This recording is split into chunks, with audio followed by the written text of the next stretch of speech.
তোরা আজ আমি তোমাদের শেখাবো লসাগু। প্রথমে লসাগু কথাটা পুরো নাম কি না লঘিষ্ঠ সাধারণ গুণিতক।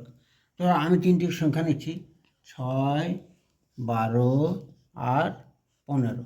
এই তিনটে সংখ্যার লসাগু কীভাবে করব। প্রথমে তিনটে সংখ্যাকে করো 6, 12, 15।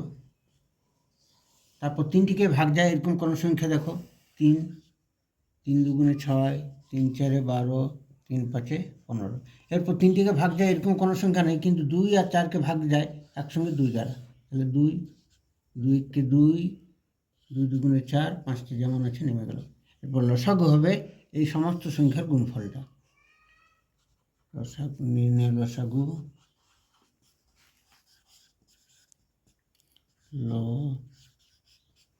লসাগু সমান 3 গুণিত 2, একটাকে লেখার প্রয়োজন নেই, গুণিত 2 গুণিত 5, 5 দুগুণে 10, 10 দুগুণে 20, 3 10 30। 6, 12, 15 লসাগু হলো 30।